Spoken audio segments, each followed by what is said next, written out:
It's about how hard you can get hit and keep moving forward. How much you can take and keep moving forward. You want something, go get it. Period. You gotta keep moving, let's keep moving, let's go. Don't quit till you got nothing left. This is where we have been, this is how we got here, this is who we are.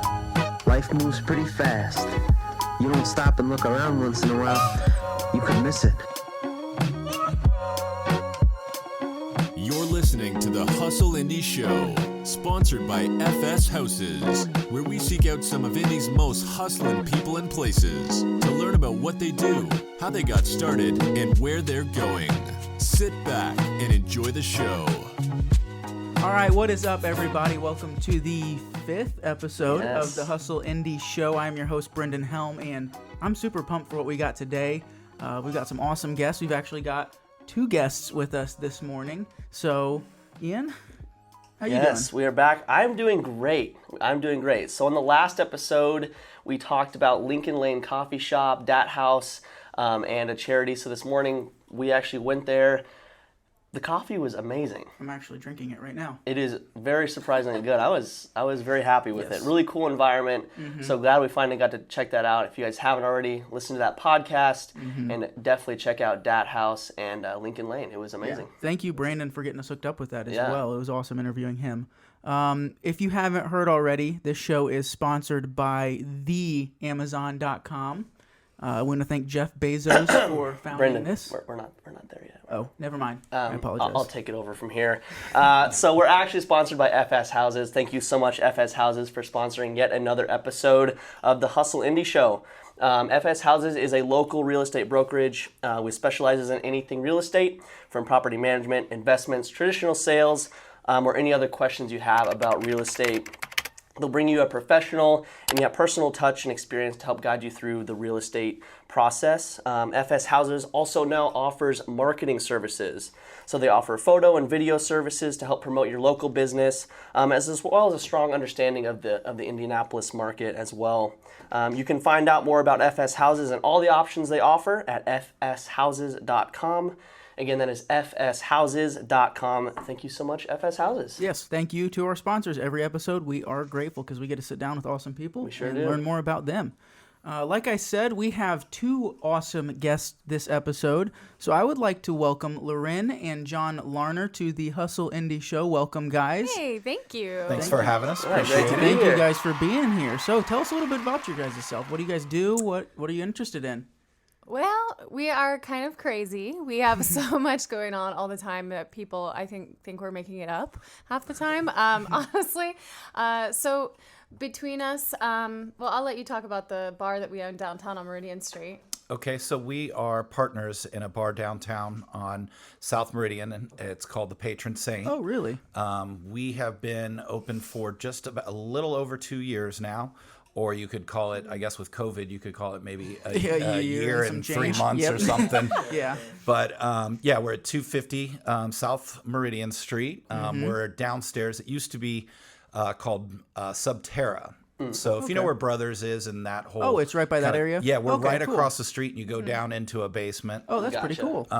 It is a New Orleans-themed bar. Okay.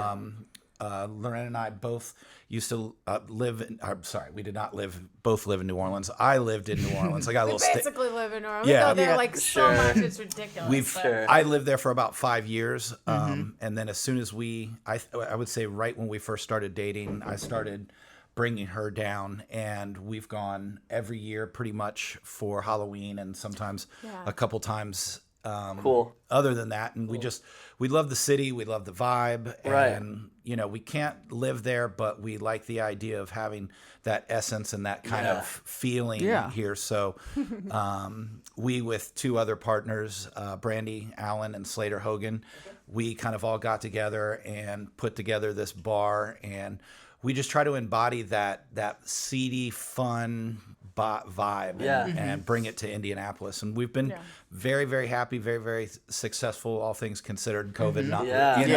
Sure. But it's been great. It's been a great ride. So we that's our main hustle right now. Awesome. That New Orleans vibe is a pretty unique one too. That's a feel like it's a hard one to replicate. So Yeah. Well, being in a basement helps because it's creepy. Sure. And dark. Sure, so sure. that really helps. Yeah. Yeah, we kind of took different facets of the city and placed them in different parts of the bar. So we have 3 kind of VIP sections, if you will. Okay. Now, bear in mind the place is very small. We only hold 170 people. Okay. But in one of the VIP sections, we call it like the you could call it the voodoo room or the spiritual room, and we've got like a Ouija board on the ceiling. Oh boy. A lot of like just really like spooky dolls, like the kind of things you might see. What do you call them? Like Easter eggs if they were in bars, kind of. When you go and you're like, oh my God, did not see that. We're not going to spoil it for you because we want you to find them. But Absolutely, absolutely. So like that's one room, and then we've got another one that's we call like the garden room, or like based off kind of like the garden district. So it's really nice, like kind of posh, kind of bougie. And then another one we call the pews, which we've actually got 2 old church pews. And then that's what your seating is, and it kind of has like that kind of, because New Orleans has a lot of different types of religion, but it's a very kind of spiritual city. So we kind of tried to embody that. Our DJ booth looks like an altar from a church. And I'd like to think we don't have maybe we don't have the loudest, but we've definitely got the best sounding sound in the city. I've been a DJ my whole life. Slater has been a DJ. We toured the world for about 7 years. That's awesome. Wow. Well, I want to dig into that a little bit here in a little bit. Sure. So we kind of, we tried to take a lot of those things that we experienced in the 30 years of DJing and bring that into a club environment, but then also have the New Orleans thing that Lauren and I love so much, and that's kind of in a nutshell what the saying is about. That's awesome. So it feels like there's a lot of different inspirations pouring into kind of this vision of your venture here. Like you've got experience in music, so you've definitely highlighted that, and then you've lived in New Orleans, so you've tried to pull that in, and it's really interesting to see all those different inspirations come together in this kind of like melting pot of a business idea. Yeah, for sure. It's really cool. I mean, I think everybody has their individual like talents, and we kind of Brandy does a lot with like the back end, and she's helped with like the decoration. Slater and I do a lot with the music. Slater's a fantastic marketing guy, so he does that. Lauren helped out a lot with like the drink menus because she has a deep culinary. Oh, really? Yeah, she. Oh, that's awesome. To brag on her a little bit, she's an excellent chef, valedictorian of her school, culinary school. All right. So. That's so awesome. Yeah, so we all kind of have our things and try to pour it into a melting pot of seediness and fun, that's what New Orleans kind of is. Yeah, that's really cool. So going back to the beginning, you've talked about, already hit on a lot of different stuff, from culinary school to traveling the world, being a DJ of some sort. We do all kinds of crazy Right. People are like, what's going on? So kind of give us a little timeline of how you guys met, how you guys started doing business, what did you guys do either separately or together? Give us a little timeline leading up to the actual business itself that you're running now. Well, she could tell you the story of how we met, because it's pretty funny. We have photographic evidence of it, actually. Yeah, no, I know it sounds like kind of incriminating, but like, no, it's awesome. So, he's, like you said, he's been DJing for however, like how long total? Since forever, since my fifth grade dance. Wow, gotcha. So, okay. And I'm in my 40s, so there you go. Like, hey guys, I'm going to play I don't know what was going on back then. I'm not sure. I'm older than you. See, now I've totally dated I've dated him. He's probably going to, no, I'm just kidding. So he has that background. I've just been bartending all over the city for, I don't know, forever, 15 years or something crazy. And, I started working at like Wild Beaver, and I was doing, just like bartending stuff. And so after a while I was like, I kind of need to move on to different bartending. And I found this club that used to be over the underpass here. I think it's at College and... I can't remember what this. It's an overpass that doesn't exist anymore. There used to be a nightclub under there called Pull. No, it was called Therapy. Then they tried to rebrand it as Pulse. So I go on and I'm trying to, be part of this nightclub. And then this guy comes in that I had met, who was hanging out with my childhood best friend. I met him randomly one time with her, and I was like, "Hi, how are you?" And he was like, "Hey, what's up?" And then I saw him again at the club, and I was like, "Hey, like, you remember me? Like, you know, why are you here?" And he was like, "Oh, I'm DJ. I'm gonna be the DJ here." And I was like, "Oh, okay. Well, I'm working as like the marketing and trying to do like all all the assistant stuff." And so then we start hanging out, and one night the guy's like, "Hey, we need to have a photo shoot for the nightclub."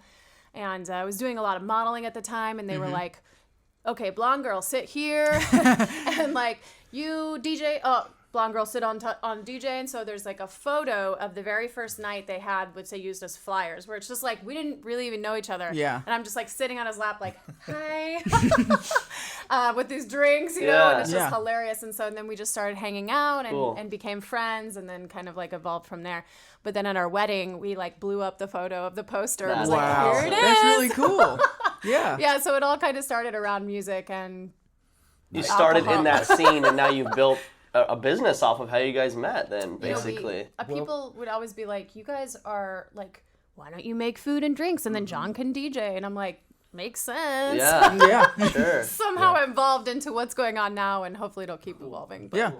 So you were bartending before you guys met. So what were you doing before you guys met? I was DJing pretty much. Yeah. At that time, I was still touring quite a bit. Okay. I would say I started out, you know, doing high school dances. That went to DJing my freshman year in college, like to make money on a Thursday night in our basement. Sure. And then the rave scene started, and I was a part of that kind of whole evolution. So did the rave scene, and then moved down to New Orleans because that's where it was just huge down there, and I already had a pretty big following there from doing like guest appearances down there. And then from there, tell them what you were going by. Your name. Yeah. I was back in the day, from about 91 to 2000. I went by DJ Cyberjive. Okay. So, which is still my gamer tag. So if anybody sees me on PlayStation, that's me. But yeah. So and then about 2000, I was like, can we cuss on this show? I'll say I started feeling not cool, like walking around when people would say, "Oh, you're calling me by this name." I started feeling a little foolish. Yeah. So then you changed your name to Marshmallow. Right. And I mean that's the irony is now it kind of all comes full circle. But so I started using my real name and started concentrating more on writing records and producing and. That took off, and then spent about 7 years touring heavily, like all over the world. Did probably, I 1 year on United, I think I did 800,000 miles on there alone. Wow.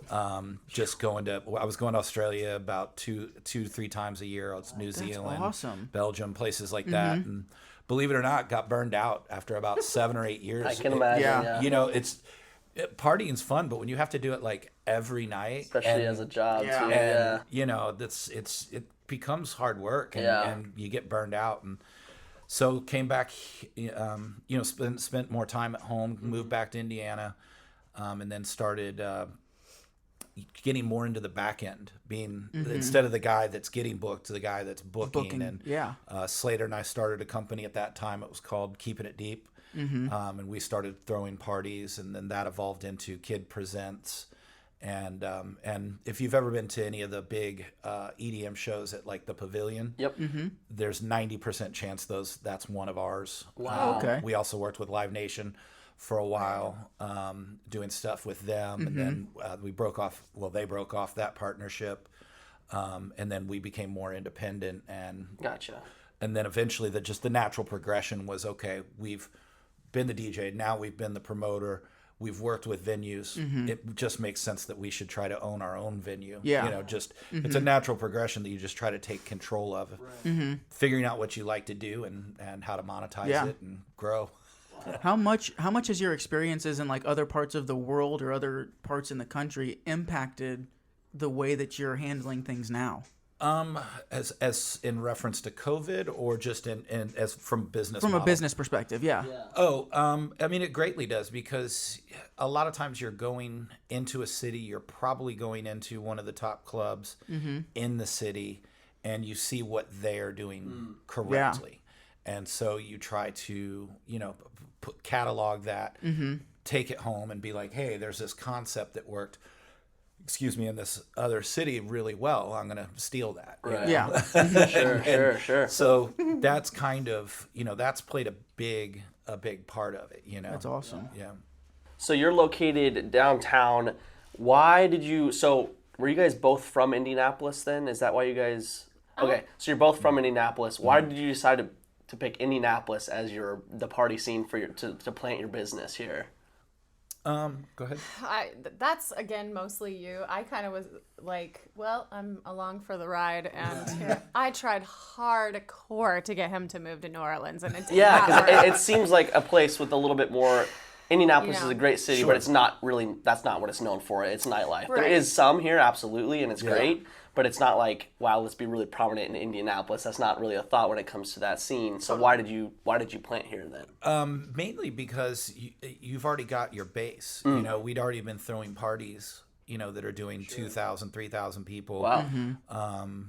So we already have that database. Yeah. We've got we've got our email lists, we've got our, Facebooks, our Instagrams, all that stuff. So, I mean, of course it would be nice to do something in a New Orleans or someplace like that. But there you're going, I know some people, but it's not like I do here. I don't have, I don't have people like yourselves. Like if I lived in New Orleans, it'd be calling me up being like, hey, let's do an interview.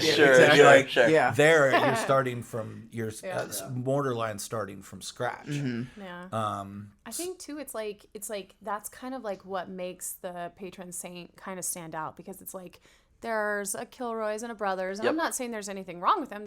They're fine, and people go and they have a great time, but they're not like, whoa, I went to Kilroy's last night and it was, weird or so. I mean, like when they go, what was that one girl that was in the, there was one of our other female owner was in the bathroom at that one, right when we opened up, and she heard in the next stall, I don't know where I am. Is this a pirate bar? Like or something? And it's like you're not hearing that anywhere. Yeah. Like people are like, is this a haunted house bar? Is this because it's pretty spooky. I mean, we've got there's a lot of weird stuff going on in there, and so people are just thrown off. It takes them completely out of their element, and just even going down the stairs, it really kind of takes you out of your environment, and that's what we, Lauren and I, we love spooky stuff. We like kind of creepy, and that's definitely the vibe. Definitely, we're hardcore horror fans. I was about to say, this is your guys' favorite month. Halloween, Halloween's we got coming up. married 2 days before Halloween. We had a masquerade themed wedding. That's it was cool. crazy. Happy early anniversary, by the way. Thank you. Yeah, but yeah, that's kind of why we have decided to do here. I mean, we have I have my crazy long-term plans and things that I would like to do, and we've got a couple concepts that we want to do, we talked about, maybe we talk about later, but some other things that we're trying to do around the city. Yeah. And in a perfect world, if all these things do well and they pop, then the idea of opening something in New Orleans becomes a much greater, more feasible type of thing. Yeah. Because if you have these other things working and they're generating income, then you can go down there, and if things don't take off right away, you're not like, oh, now I'm in trouble because I don't have any other income coming in. It just gives you a little bit more freedom to move outside of your comfort zone. Yeah. And it seems like even though Indianapolis may not be like the best city when it comes to nightlife, the fact that you guys can bring something so unique and so new compared to everything else might honestly be like a net benefit. Even though there's not that nightlife here, you're bringing something that wasn't here at all, whereas it might be somewhere in another city having something similar. So that seems like a pretty great 100%. Way to stand out. Absolutely, yeah. I mean, as much as we love New Orleans, like every bar is a haunted bar. Yeah, exactly. We're really not bringing much to the table. This bar is there. haunted. Oh, this one's haunted too. Okay, whatever. Like, I mean, so maybe we go there and do an Indiana bar and it's all basketball. I don't know. That would never happen. But, oh god. But yeah, I mean, it has allowed us to set ourselves apart. But then also, I can tell you, I mean, I lived in New Orleans for quite a while. I stayed. I didn't intend on it, but I ended up staying in Houston, Texas for like a long time. I went down to do some gigs and just kind of didn't leave. And I've spent a lot of time in New Zealand and Australia and different cities there. And the thing I can tell you about Indiana is we don't maybe have the glitz that some of these other cities have, but it's the best people. Like the people here are so nice and genuine. And I find that in a lot of other places, it's a lot of, who are you? What do you do? And what can you do for me? Exactly. Yeah. You know what I mean? Like, and be like, if you don't answer, like, like if I meet somebody and I'm like, oh, I'm a club owner, they'd be like, oh, really? Okay, let's, then they're your best friend, but like you could meet them on another day and they don't remember you. And they're like, what do you do? And be like, oh, I work at, Arby's. And they're like, have no interest in you. They're like, and what do you do? Like I see that a lot in other cities, where in Indianapolis, it seems like people are a lot more genuine. They want to know you if you're a cool person, regardless of what you're doing, What specific challenges has being in Indianapolis for your type of business given you? Like, what are the biggest challenges of being in Indy that you've seen?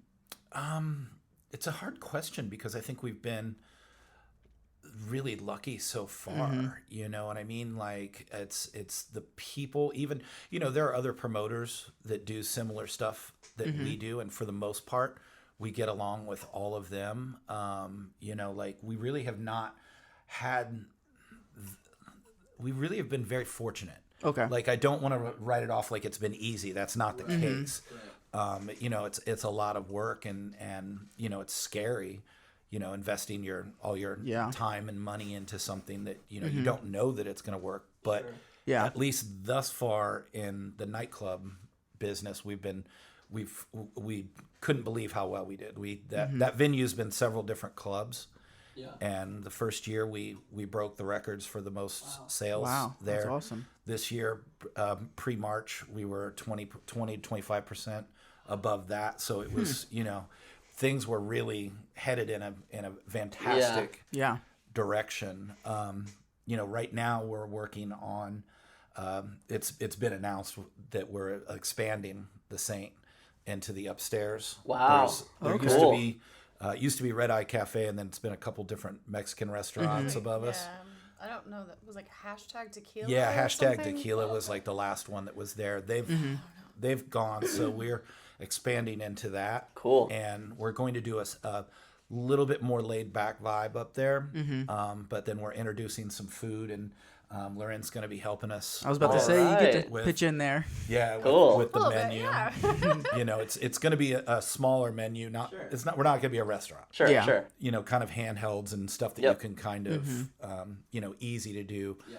But we're working on. Well, I should say she's working on on getting those recipes and the menu together and stuff. So that's been a pretty big challenge. Like the idea of expanding during COVID and the food industry for myself and my other partners, it's very new to us.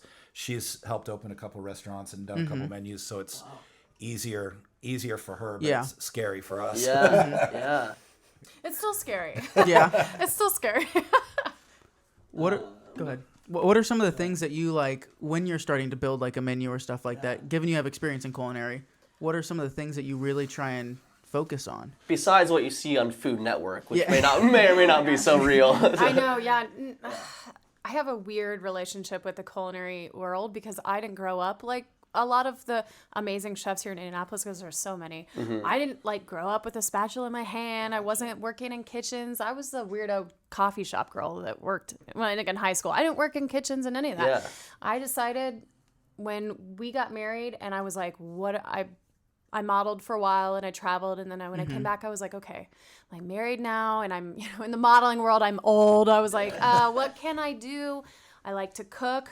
Oh, I'm gonna go to culinary school. Wow. And I went threw myself through there, and it went very well for me. And when I got out, I started a catering company, and I was doing things like meal prep. Oh, that's awesome. I was like, this is cool. People like it, but it's very boring and monotonous. And I worked in a couple kitchens, and I was just like, this isn't my jam either. I don't know what's going on. I'm glad I did it because then I got to see it happen. But I was just like, this isn't what I want to do.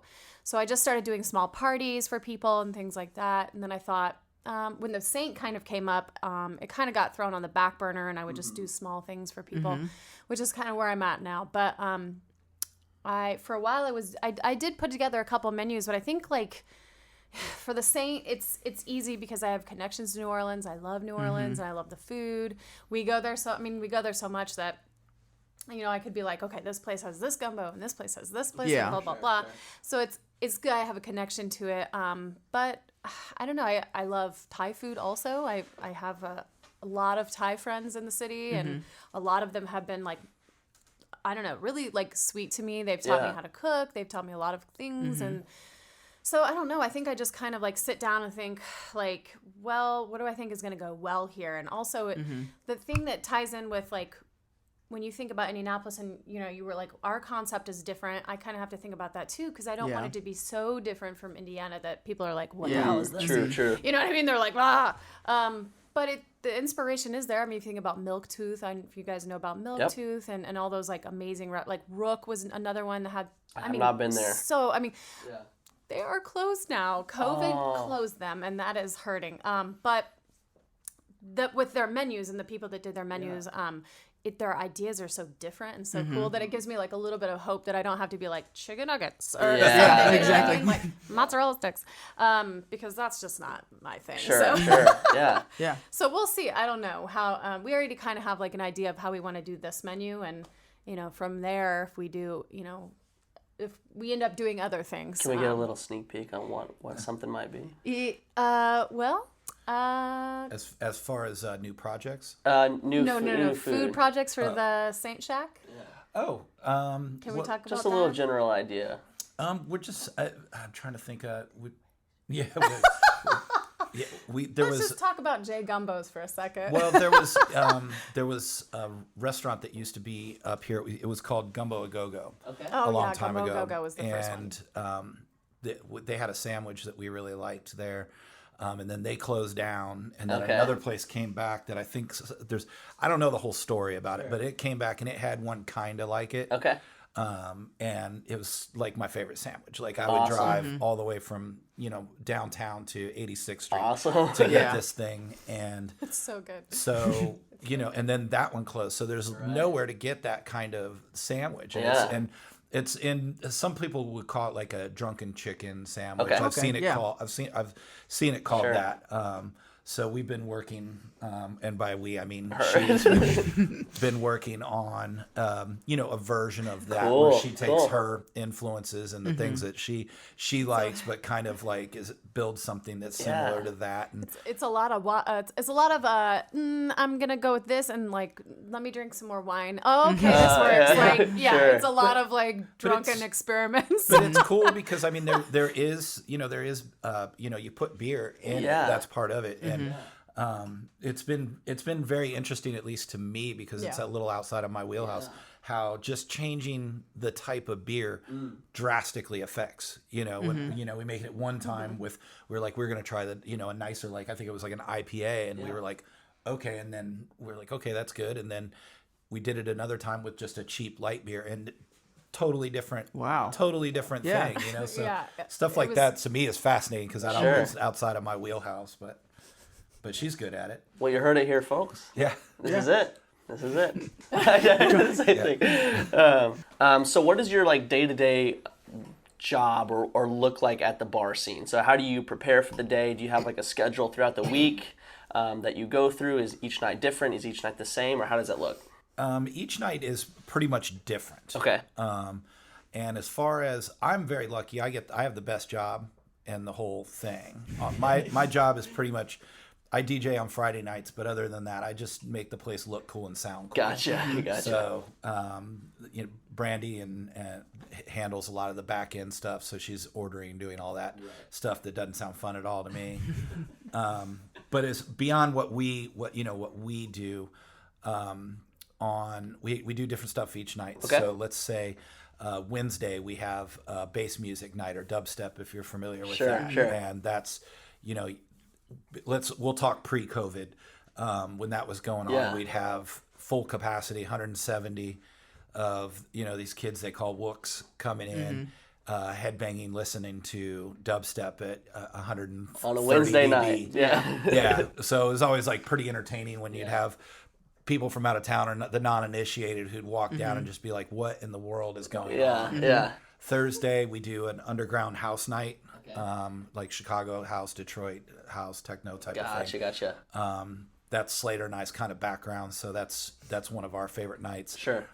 It's usually not quite as busy, but we'll hit capacity occasionally on that too. Okay. It's a little bit more laid back, a little bit older crowd, but really cool, like dance music.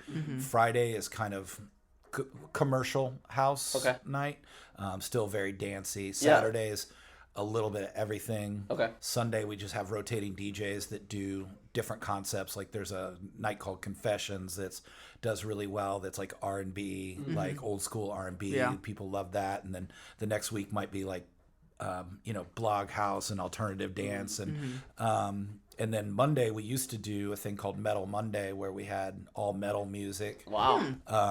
And Mondays are just hard. Yeah. So now we just kind of open up and see what happens on that. Yeah. That was my favorite night. Yeah. And Tuesday we had another thing with rotating DJs. We did, I hosted with some other friends a goth night that was like all goth music. And then there was another one that was, another one of Lauren's favorites. And then there was another one that was all the staff and DJs were all girls, and it was I won't say what the F is, but FTP. So it's something the patriarchy. Gotcha, was like gotcha. a real like female like Sure. So, and then we did some events. Once every couple months, a thing where we actually had all the DJs from Mass Ave and Greg's and kind of more like the LGBT community. We'd have them come in and we'd actually let their bartenders come in and work at our bar because we are very open, very friendly to anybody and everybody, and as a way of kind of, I don't know, an olive branch to those communities, be like, hey, just take our bar over one night. Yeah. It's yours. Interesting. Wow. So, we've tried, we have a huge variety of stuff, but we are very rarely commercial.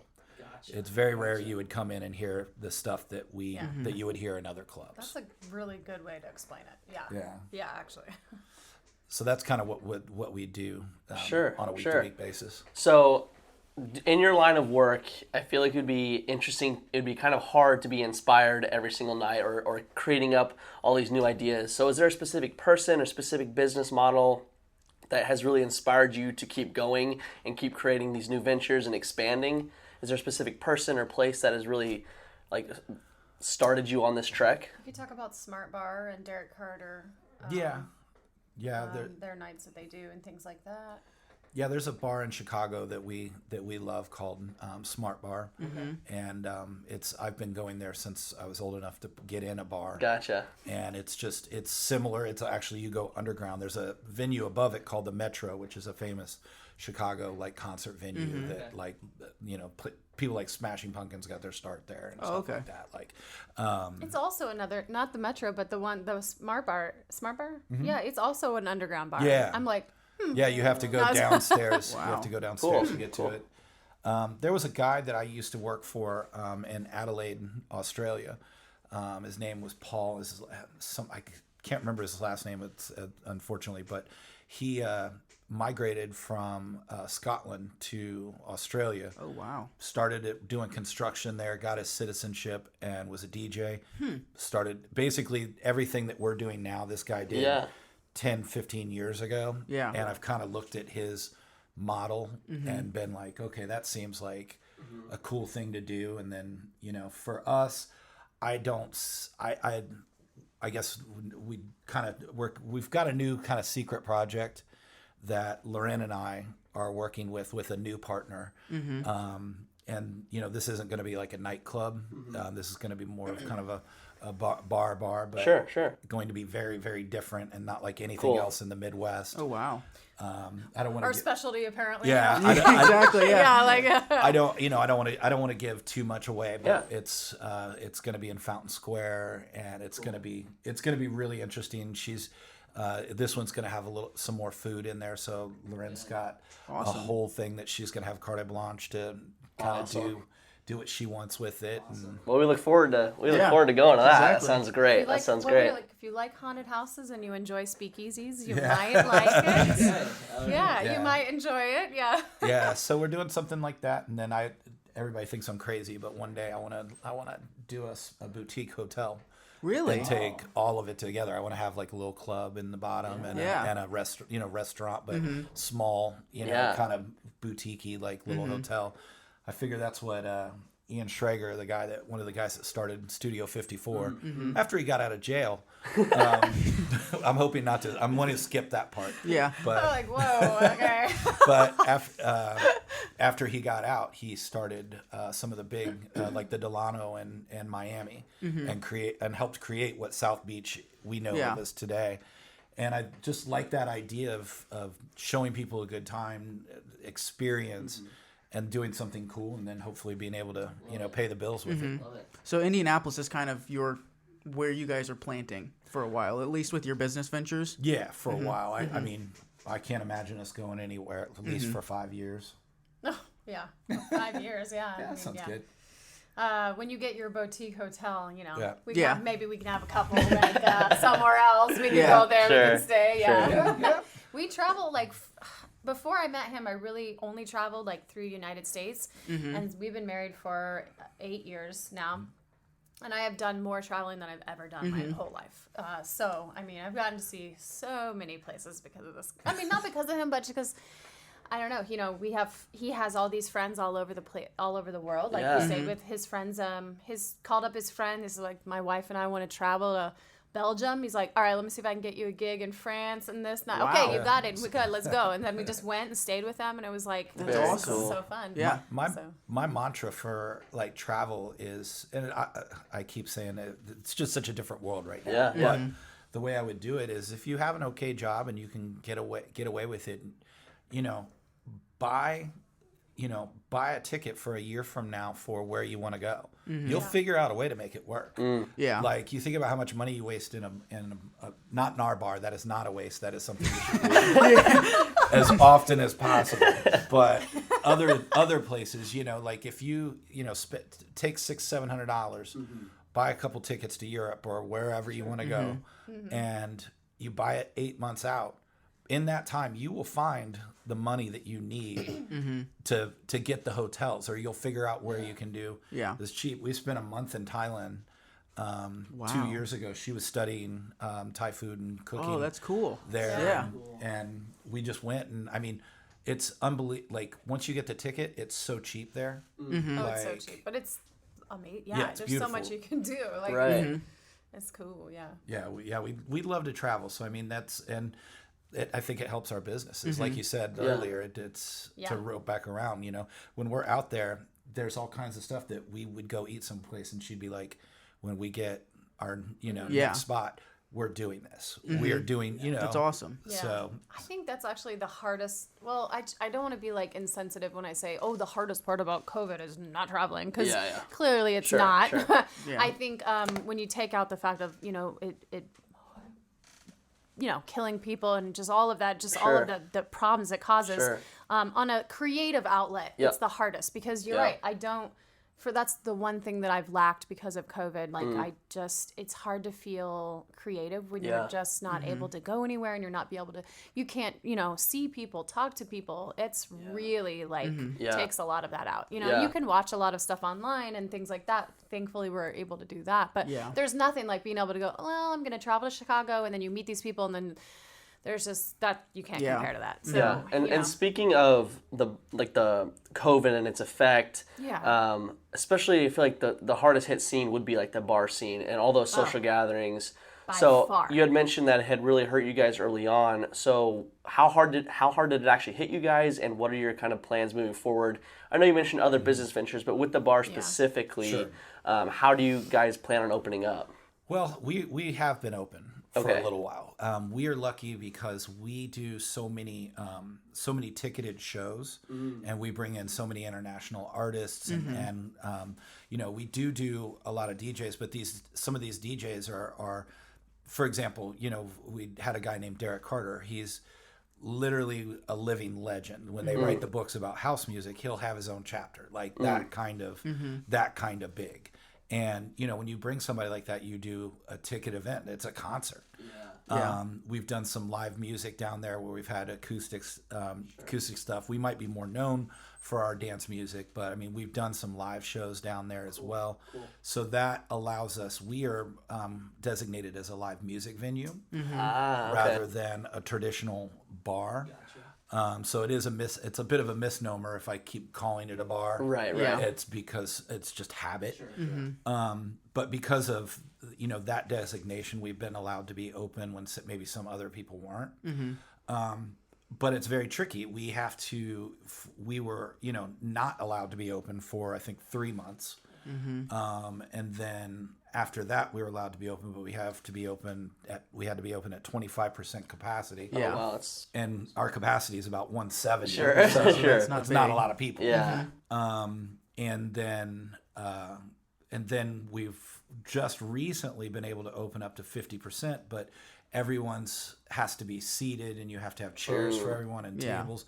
And in a bar like ours, that's really tricky because we don't have a lot of physical space to work with. So, we can have, like right now, we can have about, what is it? Mathing is hard. Let's say 75 people. We can have 75 people in there, but then you've got all the chairs and everyone in there. Yeah. And in my mind, I'm like, this is worse because the chairs take up as much room as a person. Yeah. And now you've taken, there's less people in there, but people end up having to be like a little closer. So, what we've done is, we're doing everything that we can to be open. We're doing everything we can to be as safe as possible. Sure. We're adhering to all the, whatever they tell us we have to do. Sure. That's what we do as a live music venue. Yeah. Yeah. And it's, I have sympathy for our leaders. I don't agree with everything they've done, but it's something that no one was really prepared for. Yeah. And they're trying to figure things out on the fly just as much as we are. Right. Fortunately, my partner Slater Hogan he's crazy about doing research on grants and cool things. So we've been fortunate to receive a couple grants here and there. We've had to take out loans, SBCA loans, or things like that. Like Slater's really good with following up and keeping on those things. The unfortunate part is they're just really a lot of the things that have happened to help out businesses like ours have been private organizations that have helped put together, grants and packages to try to help these venues out. And, for us, our overhead's pretty low because we're so small. Yeah. But, you take a place, I don't know their business, but some place like the Vogue, I can't imagine how hard that would be month to month because you still have to pay rent. Right. The city, my biggest complaint is, and like I said, I'm sympathetic to our leaders and them trying to figure this out. But it's really hard as a business for them to say, you have to be closed. But we're not doing really anything to help you, with your rent or anything else. And we're not even talking about like how much money we're not making. Yeah. You know what I mean? Like, I don't know anyone in our immediate circle, anywhere that's like, oh, I'm so mad because I should be making this much money. All we're concerned about is keeping our head above water. Yep. We've been very fortunate that we've been able to do that. Yeah. It's and that's all it is. Yeah. Is keeping our head above water. But I mean, I think there are a lot of clubs and nightclubs and restaurants and places like that you're going to see continue to fall because either A, they might not have someone on their team that's as savvy, and to as far as researching what is available out there, because there's not much. Right. And when it's gone, it's gone. Yeah.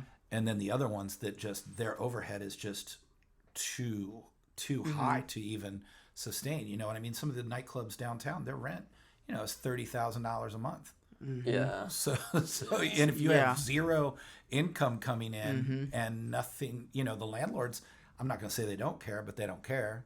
Yeah. They want their $30,000. Yeah. Not only are expenses not stopping, income stopping. So Exactly. the ability to pay those, Right.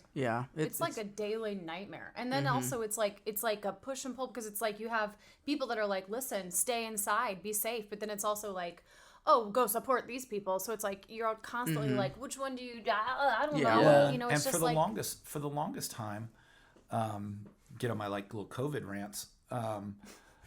For a couple months, everywhere outside of Marion County, you can do whatever you want. Yep. So everyone that I knew, it's not like they weren't going out. They were just driving outside 10 of minutes Marion County. outside of Marion County, which is going insane. and It makes no sense. and those bars had zero regulations. So they're at full capacity. Nobody's wearing a mask. Nobody's really doing anything being safe. There are not as many Uber drivers out. So I'm not saying people are driving drunk, but I'll bet there's a lot more of it going on. Yeah. The cops probably don't want to be pulling over people all the time because of the current situation. Of the current situation. Yeah. Whether it's the social side of things or the COVID. Yeah. So you've just created this environment. Humans are social beings. Yeah. And I don't have an answer, but I can tell you, shutting us down, all that happens is people are having house parties. Oh, and yeah. There's zero regulations going on there. They're, or they're driving out of the city. Right. They're driving out of the city, then they're coming back, and then the numbers are getting counted against Marion County, and then we're just back at square one. Right. Yeah. It's ridiculous. And I just saw something. I just heard something on NPR the other day that, and I haven't verified this personally, but the way I understood it is, the kids who go to college, or let's say in Bloomington or Lafayette, if they get sick there, their home address is here, so they're getting counted in Marion County. Yep. So it's like, our governor, mayor is trying to do what he can to try to keep Indianapolis safe. Yeah. But all he's doing is hurting the businesses here because the patrons, they're just leaving. Yeah. They're leaving the county, doing what they're doing, and then they're coming back, or they're at school or whatever. And I feel for his situation. I don't have the answer.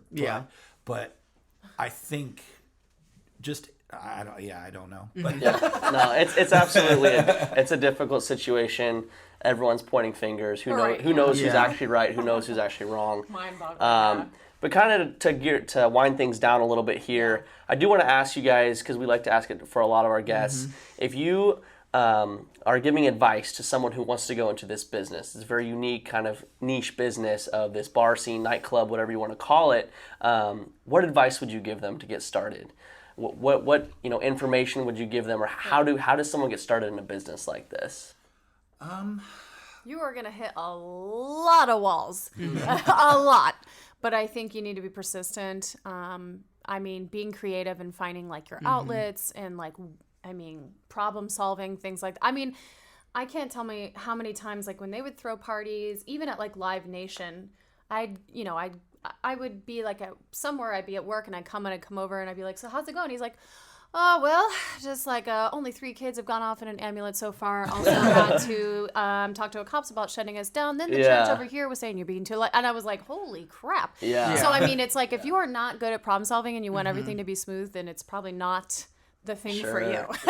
Or find someone that's good at it and bring them with you. Exactly. Yes, exactly. What do you think? Yeah, it's a completely different world when you're on the inside. Yeah. I guess I had such a different path than most people would go. Starting from a guy's throwing illegal raves in the 90s to doing this, like I've kind of seen all the different sides of it. If my advice would be, just either you yourself or have people in your team that are just hustlers and, like she said, problem solvers, because there are going to be, you are going to run into obstacles. And I mean, the COVID situation is a perfect example. Yeah. It's unusual and it's crazy. Yeah. But these are the kind of things in this business that happen, and there's no playbook. You know what I mean? You can't go to school and know how to run a bar. You might know how to run the finances. You might understand marketing, but here's you can make a great martini, but like that's really only way you get. Just because someone's a big partier doesn't mean they necessarily will be successful. Oh, sure. Yeah. Well, And I mean, and the craziest part about like the world moves so fast now. You could go to school for marketing and be like, I'm going because I want to open up a bar. And you're going to get out there, you're going to have your degree, and there's going to be a kid who just turned 21 who's figured out how to manipulate the latest social network, and you're going to be paying him. Exactly. That's kind of my job. That's kind of my job here. So yeah. Exactly. Absolutely. Well, if there are people out there that want to learn more about what you guys do specifically, or the Patron Saint, where can they go to find that information? The best place, our people that handle our Facebook page are really good about answering questions. Good. Okay.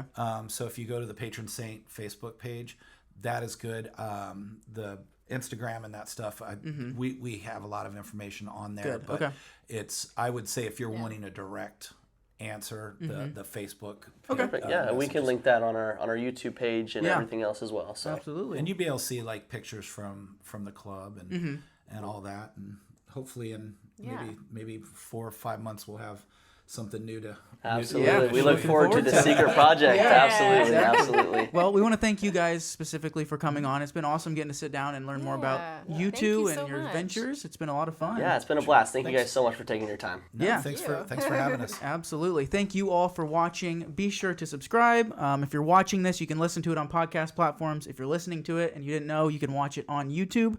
We also have social media. Just search The Hustle Indie Show on anything and you'll find us. Thank you all for watching. Tune in again next week for another episode. All right. Awesome.